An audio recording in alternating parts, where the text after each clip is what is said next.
All right, good afternoon. My name is Lieutenant Colonel Brian Farr. I'm a veterinarian. I'm gonna be going over the different objects, the different balls and frisbees that we use for retrieves. What we're talking about is the different type of object we use can make a real difference in how the retrieve goes for the MWD and can really impact its safety. So oftentimes a Kong is what's gonna be used for retrieves. You know, they're fairly common, but these things are designed to bounce sideways. And the last thing we want to do when we have an MWD pursuing this in full prey drive is have that thing bounce sideways, because our dogs will pursue that and lead to a pretty unsafe situation. So the first thing I'd recommend is switching to just a regular round circular ball. So it'll bounce in kind of a nice consistent path.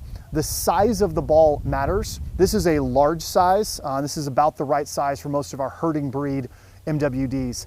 You can have a ball that is too small. You know, the smaller size one, I think this is a medium. The problem with the smaller size ball is this can actually get stuck in the dog's throat, in its pharynx there, and can cause a choking issue. So too small can be bad.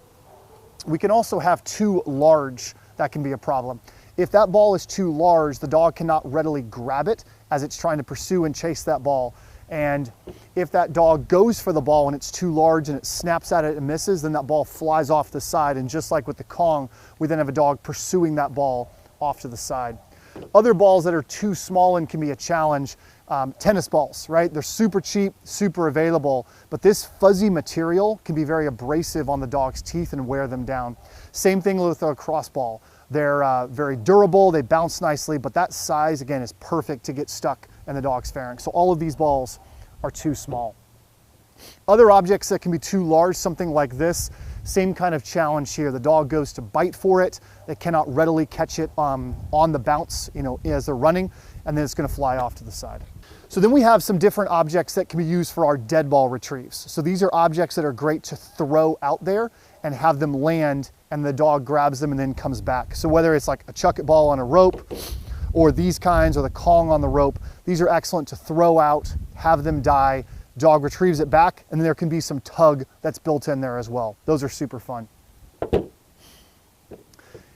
If we're doing the run-throughs, an object like this, a tug, especially a tug on a strap, will be perfect. This will get your hands away from this location as you're holding that out to the side for the dog to grab. I really prefer the tug as opposed to the Kong. You can just imagine as that dog is coming in with its mouth, it would actually have to turn its mouth and grab the Kong sideways, as opposed to the tug that's held out. It can just nicely grab the tug. So we're going to talk about the discs here. We got a variety of different discs, and we're going to see in some of the videos how they fly differently. So some of these that are commonly designed for dogs, they're really light and they just don't fly very well. They're going to curve off to the side. And so really the one that's preferred is one that's designed for disc sports with dogs. It looks and feels a lot more like a human one that's used for, say, ultimate frisbee, and it's going to fly nice and clean as it goes.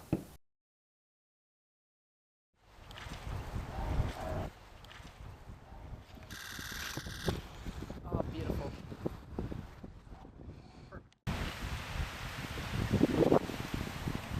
These are herding balls, so a range of different options that we can use. So starting with these really large ones, we got the medium size, and then we have the egg.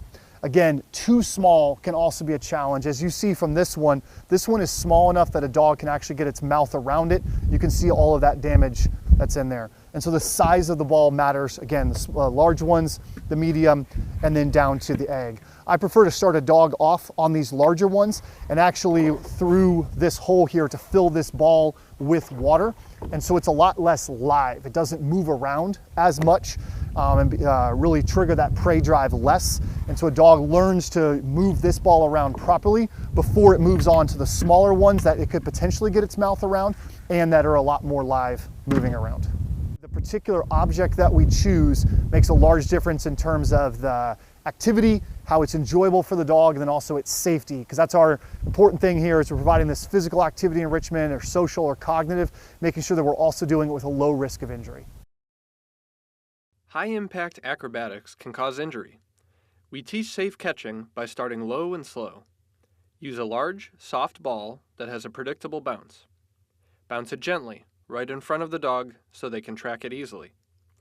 We are teaching them to watch, predict, and use their body correctly to absorb the impact of the catch rather than jumping wildly.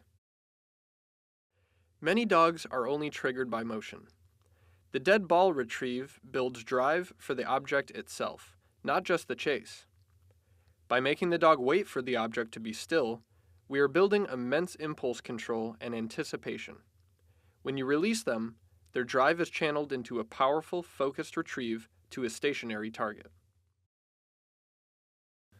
We start by building a positive association. Present the toy. The moment the dog shows interest, mark yes and reward. Then, encourage them to take it. The instant they have it in their mouth, praise calmly. If they hold it for even a second, mark and reward. The goal isn't distance. It's creating a calm, happy desire to hold the object. The out command is non-negotiable. After a short retrieve, say your cue, out. Immediately present a high-value treat to their nose. To take the treat, they must drop the toy. The moment they do, mark and give the reward. We are making it easy for the dog to make the right choice. Repeat until the dog releases the toy on the verbal cue alone in anticipation of the reward.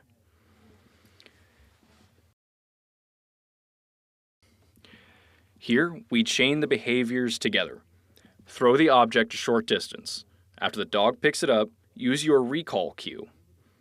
As they return, give clear instruction for presentation, whether it's front sit or a heel. The dog must hold the object until you give the out cue. This sequence reinforces that the retrieve is a cooperative task, controlled from start to finish by the handler.